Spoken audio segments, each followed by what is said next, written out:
पापड़ की सब्जी। दोपहर का वक्त होता है दिन भर काम करके थकी हुई बहुओं के लिए सोने का। और उस वक्त भी अगर मेहमान आ जाए, वो भी बिन बुलाए बिन बताए, तो कौन सी बहू खुश होगी। रितु अपने कमरे में आराम से सो रही थी और अचानक उसकी सास दरवाज़ा पीटने लगती है।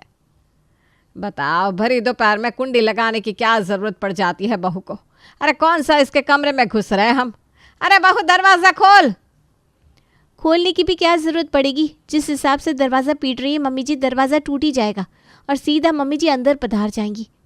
रितु उठकर दरवाज़ा खोलती है।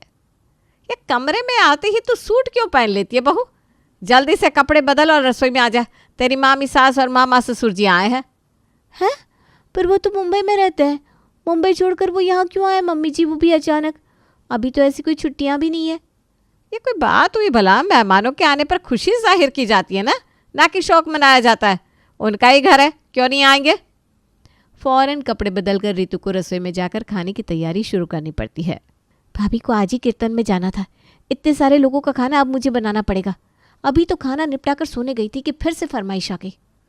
क्या बनाऊँ, दिमाग भी काम नहीं कर रहा। नींद भी नहीं भटी थी सही से और मम्मी जी ने रसोई में धक्का दे दिया। नीतू दाल चावल भिगोई रही थी कि तभी रसोई में प्रेम आ जाता है। मम्मी जी ने आपको भी कॉल करके बुला लिया? उफ। हाँ, वो पापड़ घर पर ख़त्म हो गया था ना, तो मम्मी ने बोला पापड़ लेते आना और ये पापड़ी चाट बनाने के लिए। अभी तो दोपहर का खाना कंप्लीट करके मैं सोने गई थी प्रेम, और ये मामा जी और मामी जी आ गए। कॉल भी नहीं किया, बताना तो चाहिए ना। अब इतनी हड़बड़ी में क्या करूँ मैं। पहले 6 लोगों का खाना बनाया, अब 4 लोगों का फिर से बनाओ। अरे 4 कैसे? अकेले मामा जी के परिवार को खाना देकर थोड़ी ना बिठा देंगे हम सबको उन्हें कंपनी देनी पड़ेगी। पापा भी आ गए, भैया भी आ रहे हैं, हम सभी तो है। 10 लोगों का खाना बना लो। बहू क्यों, रसोईया लेकर ही आ जाते ना प्रेम। जाओ बैठो, बाहर बनाती हूँ। और खुद में कुड़कुड़ करती रितु सभी के लिए दाल चावल, आलू की सब्जी, रायता, पापड़ी चाट बनाकर टेबल पर लगा देती है। आपका एक सब्जी में हो जाता है दीदी। हमारे घर पर तो कम से कम 3-3 सब्जियां बनती है। इन्हें ना बिल्कुल भी एक सब्जी देखनी बर्दाश्त नहीं होती। अरे भाई, आदमी कमा क्यों रहा है एक सब्जी खाने के लिए। जल्दबाजी में बनाई है ना, मैं बोल देती हूँ बहू को और सब्जी बना देगी। अब तो सब्जियाँ भी पानी के भाव आ रही हैं। अब तो खाना लगा दिया बहू ने, अब फिर वो जाएगी सब्जी बनाने। कब सब्जी बनेगी? जब तक सब्जी बनकर आएगी तब तक ये खाना ठंडा नहीं हो जाएगा क्या? और दोबारा गर्म किया हुआ खाना मेरे हलक से तो उतरता नहीं। तुम तो जानती हो ज्योत्सना। तुम भी जाओ रितु, खाना खाने बैठ जाओ। नहीं प्रेम, मेरे सर में दर्द हो रहा है। अगर 10 मिनट मैं कमर सीधी नहीं करूँगी ना तो रात का खाना नहीं बन पाएगा मुझसे। मैं जा रही हूँ कमरे में। बाप रे बाप दीदी, बहुत ज़्यादा ही नहीं बहू को सर पर चढ़ा कर रखा है आपने। एक बार में ही सारी रोटियां प्लेट में रख कर चली गई कि भाई अपने आप ले लो। मतलब परोसना भी भारी पड़ रहा है। आप कभी आइएगा हमारे घर, फिर दिखाती हूँ खातिर क्या होती है। सभी का खाना ख़त्म हो जाता है तभी माहिर कहता है, पेट तो भर गया पर लग रहा है कुछ छूट रहा है। नहीं ज्योत्सना जी, पापड़ तो परोसा नहीं बहू ने। बिना पापड़ के मज़ा कहाँ आता है खाने का। वही तो, पापड़ नहीं है। जा तो प्रेम, रितु को बोल पापड़ लेकर आएगी। रितु की आँख लगती है कि प्रेम फिर जाकर उसे जगा देता है। पापड़ बाकी रह गया था, आप कॉल कर देते मुझे। खाना छोड़कर क्यों उठे? जाइए लेकर आती हूँ पापड़। रितु सभी के लिए मुँह के पापड़ सेक कर लाती है। पापड़ को देखते ही सुषमा कहती है, मेरी प्लेट में मत डालना बेटा, ये तो मूंग के पापड़ है। मैं ना सिर्फ चना दाल के पापड़ खाती हूँ। अरे सुषमा जी, वो भी हो जाएगा, क्यों फिक्र कर रही है आप। बहू, पिछली बार मैं वो चने की दाल के पापड़ ले आया था ना गलती से, वो भंडार घर में ही रखा हुआ होगा। जाकर ला दे और सेक दे मामी जी के लिए। और मेरे लिए आलू का पापड़। मैं ये सब पापड़ नहीं खाता। पापड़ सेकने जा रही हो तो 1-2 पापड़ फ्री भी कर देना। ठीक है ना मम्मी, बड़ा सूखा सूखा सा लग रहा है खाना खाकर। कुछ तेल मसाला तो होना चाहिए ना। बिल्कुल सही बेटा, मुंह की बात छीन ली तूने। एक काम कर बहू, सबके लिए पापड़ तल ही दे, सही रहेगा ना। आपको तो बैठे बैठे पापड़ चबाना है और डकार लेना है। आपके लिए तो सही रहेगा ना मम्मी जी। अब रितु क्या ही नींद पूरी करती। सभी मेहमान की जी हजूरी करने में रितु के सोने का वक्त बीत जाता है और बज जाते हैं 5। चलो बहन जीजा जी, अब हम चलते हैं, हमारी ट्रेन का वक्त हो गया। वो तो 3 घंटे का हॉल्ट था तो हम यहाँ आ गए, वरना कहाँ मिलना हो पाता है। मतलब सिर्फ मेरी नींद ही खराब करने के लिए आए थे मामा जी। इतना कुछ खाया पर ये नहीं हो रहा कि हाथ में 5 रुपया भी रखते। तभी सुषमा रितु के पास आती है और उसके हाथों को अपने हाथ में लेकर कहती है, हाथ में टेस्ट तो है आपकी बहू की दीदी। पापड़ बहुत सही थे बेटा। फ्राई कैसे किया था तूने? ज़रा भी तेल नहीं आया मुंह में। आपको अच्छा लगा भाभी तो रितु फ्राई करके दे देगी, सफ़र में खाते रहिएगा आप और भैया। कढ़ाई तो मैंने उतार दी ना मम्मी जी, वापस कढ़ाई चढ़ाऊंगी, कब तेल गर्म होगा, कब पापड़ फ्राई होंगे, कहीं ऐसे में मामी जी की ट्रेन ना छूट जाए। तो उसके लिए बेफिक्र रहे बहू, ट्रेन तो हमारी 6 बजे की है। हम तो वक्त से पहले जा रहे थे कि रास्ते में पार्क वार्क घूमेंगे, स्टेशन पर मंदिर भी है तो दर्शन हो जाता। बेचारी रितु रसोई में जाकर सीधा अपनी जेठानी को कॉल लगाती है और अपना रोना रोते हुए कहती है, हो गया भाभी, अब वापस भी आ जाओ। आपका कीर्तन थोड़ी देर और भी चलाना तो यहाँ मेरा झांझर बच जाएगा। और फाइनली अपने मामा मामी और उनके बेटे बहू के लिए पापड़ पैक करने के बाद रितु फ्री होकर बैठती है। आज का दिन तो इस तरह निकल जाता है और रात को 9 बजे लौटती है प्रिया। अपनी जेठानी को देखकर रितु की जान में जान आती है। अच्छा हुआ भाभी आप आ गई, क्या बताऊँ आज तो बैंड बज गई है मेरी। फिर तो समझ ले कि अभी कुछ और दिन बैंड बजना चालू ही रहेगा तेरा।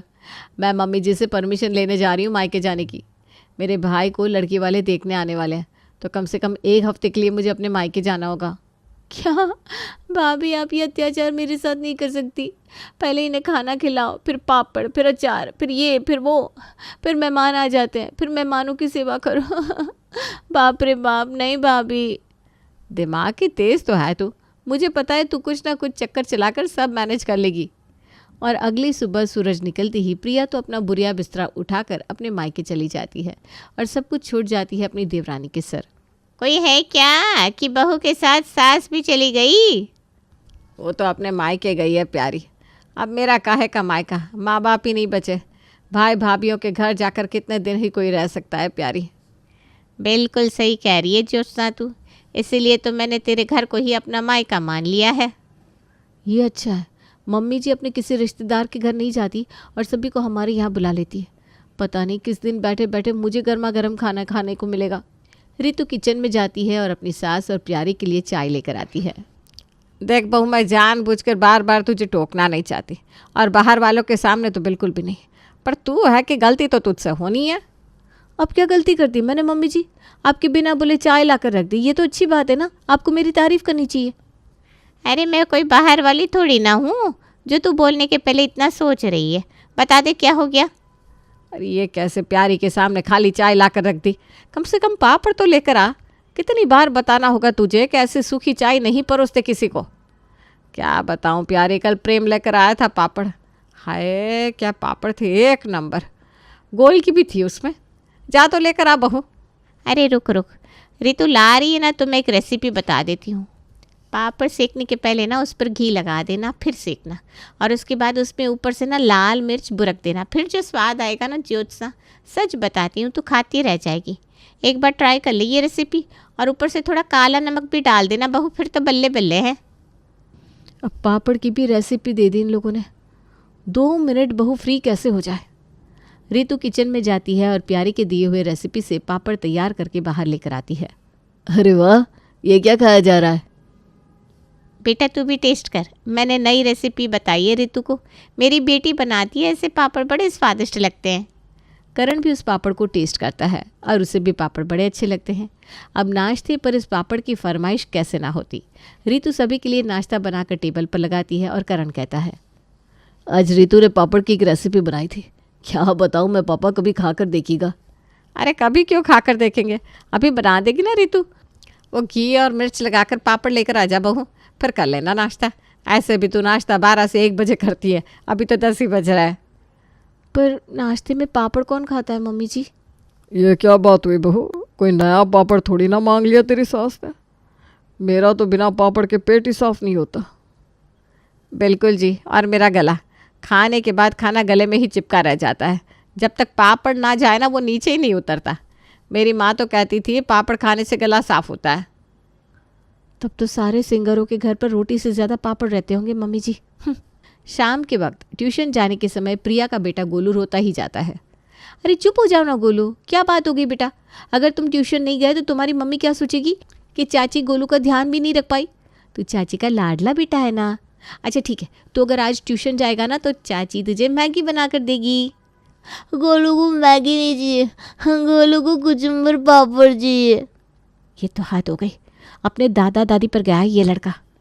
अब गोलू को ट्यूशन भेजने के लिए रितु को कुचुम्बर पापड़ बनाने की तैयारी करनी पड़ती है और पापड़ लेकर जैसे ही रितु रसोई से बाहर आती है ज्योत्सा उसे देख लेती है। अरे वाह, तूने कुचुम्बर पापड़ बनाया बेटा। घर पर मैं भी थी, मुझे भी पूछ लेती। चल कोई ना, मेरे लिए भी बना दे। साथ में ना आलू के पापड़ भी तल के रख देना, वरना तू फिर कहती है कढ़ाई गरम नहीं है। कल रात को तेरे पापा जी को पापड़ मिलानी, पूरी रात पेट पकड़ कर बैठे रहे बेचारे। अक्सर घर की बहुएं घर के खाने को लेकर परेशान होती है, पर यहाँ रितु की परेशानी का कारण पापड़ था और अपनी परेशानी को जाहिर करती हुई रितु अपनी फ्रेंड को फ़ोन लगाती है। ये तो पापड़ पर प्रहार हो गया। हर इंसान को अलग वैरायटी का पापड़ चाहिए, वो भी अलग अलग रेसिपी के साथ। I can not believe this. तेरा पूरा दिन तो पापड़ की रेसिपी बनाने में ही चला जाता होगा ना। अरे यहाँ कुछ ज़्यादा ही खाने का है। क्या है ना, वो तो एक बार खाना बन भी जाता है, बना कर रख दो, पर खाने के बाद इन्हें पापड़ चाहिए, वो भी सबको अलग अलग। ये नहीं कि पापड़ भी पहले सेक कर रख दिया, नहीं वो कैसे हो जाए। इन्हें तो उसी वक्त सेका हुआ पापड़ चाहिए, क्योंकि पापड़ ज़रा भी सॉफ्ट हो जाए ना तो फिर मेरे जेठ खाना नहीं चाहते। बताइए ये कोई बात है भला? खाने की तरफ पापड़ खाते हैं ये लोग और खाना जो खाते हैं सो अलग। खाने की तरफ पापड़ खाते हैं तो इन्हें खाने की जगह पापड़ ही दे दे। मेरा मतलब है कि और बातों बातों में ज्योति दे देती है रितु को एक आइडिया, और आज रसोई में बनती है पापड़ की सब्जी। आलू के पापड़, चने के पापड़, मूंग के पापड़, नाचनी, कटहल और चावल के पापड़, कोई पापड़ नहीं छोड़ा। आखिरकार सबकी ख्वाहिश पूरी होनी चाहिए ना। और सारे पापड़ों को मिलाकर बनाई हुई पापड़ की सब्ज़ी को रितु रात के खाने में पराठे के साथ सर्व करती है। ये क्या चीज़ बना दी रितु तुमने? ये सब्जी में ये गिला गिला सा क्या है? भाई तो मैं भी देख रही हूँ बेटा, ये किस चीज़ की सब्जी बना दी तुमने? लगता है चाची ने सब्जी में ही रोटी डाल दी है दादी। हाय कितने धोखेबाज हैं आप सब। बेचारे पापड़ का तो दिल ही उतर गया होगा। जिस पापड़ को हर वक्त आप लोग मांग कर खाते हैं, आज उसी की सब्ज़ी को देखकर मुंह बना रहे। अरे भैया ये पापड़ की सब्ज़ी है, पापड़ की। पापड़ की सब्जी? कल मैं जब आपसे नहीं पूछ रही थी मम्मी जी कि आप लोग इतना पापड़ क्यों खाते हैं, तो आपने क्या कहा था? पापड़ के 100 फ़ायदे होते हैं। बिल्कुल सही कहा था आपने मम्मी जी। इसीलिए मैंने उस 100 फ़ायदे वाले 6 तरह के पापड़ों को मिलाकर ये सब्ज़ी बना दी। इसमें है नचनी के पापड़, जिसे एक बीमार आदमी भी खा सकता है, कटहल, चना दाल, चावल, हर चीज़ के पापड़। आप सबके पसंद के पापड़ों को मिलाकर मैंने ये पापड़ की सब्ज़ी बनाई है मम्मी जी। पापा जी अब आपको कॉन्स्टिपेशन की प्रॉब्लम ही नहीं होगी और मम्मी का गला भी साफ़ रहेगा, और जेठ जी आपका स्वाद भी बरकरार रहेगा। एक बार खाकर तो देखिए। सभी पापड़ की सब्ज़ी को निहार रहे थे। उसी वक्त इत्तेफाक से प्रिया अपने मायके से वापस आ जाती है। जल्द से जल्द काम निपटाकर वापस आई हो रितु। मुझे लगा तू अकेले सब कुछ कैसे मैनेज कर पाएगी। अब तो सब कुछ मैनेज हो चुका है भाभी, मेरे लिए भी और आपके लिए भी। बैठ जाइए, पापड़ की सब्ज़ी बनाई है मैंने। ये कहकर रितु अपनी जेठानी को आंख मार देती है और फटाफट प्रिया पूरी सब्ज़ी चट कर जाती है। क्या सब्जी बनाई थी रितु, मज़ा आ गया। अब से मैं भी यही सब्जी बनाऊंगी। वैसे भी इस घर में सभी पापड़ के बड़े शौकीन हैं, तो पापड़ की सब्जी तो फट से हजम भी हो जाएगी। और ना चाहते हुए भी सभी को पापड़ की सब्ज़ी के साथ पराठे खाने ही पड़ते हैं। अगली सुबह अभी तक ये दोनों नाश्ते की तैयारी करने नहीं गई रसोई में। ऐसा तो नाश्ता बनते बनते 1 घंटा और लग जाएगा। नहीं लगेगा मम्मी जी, पराठे मैंने सेक दिए थे, बस सब्जी तो बनानी है। 5 मिनट दीजिए मुझे। और रसोई से प्रिया मूंग दाल के पापड़ की सब्ज़ी बनाकर बाहर अपने ससुराल वालों को परोस देती है। साथ में पापड़ भी सेक कर ला दूँ क्या मम्मी जी? पापड़ की सब्ज़ी से हो जाएगा। सब समझ रही हूँ मैं इन दोनों देवरानी जेठानी के नाटक को। अब तो ज्योत्सा बुरी फंसी थी, साथ में मिहिर, करण और प्रेम भी। अगर सामने पापड़ की सब्ज़ी हो तो कोई पापड़ मांगे तो किस मुँह से। रितु के ससुराल में अब तीनों वक्त बन रही थी पापड़ की सब्ज़ी, अलग अलग वैरायटी के पापड़ों की सब्ज़ी।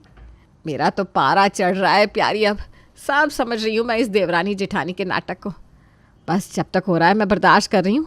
जैसे ही मेरा माथा घुमा ना, इन दोनों को धराशायी कर दूँगी। कर ले धराशाही, फिर क्या होगा? खाना ही बनाना बंद कर देंगी दोनों। तो खुश नसीब है जो तुझे बना बनाया खाना तो मिल रहा है।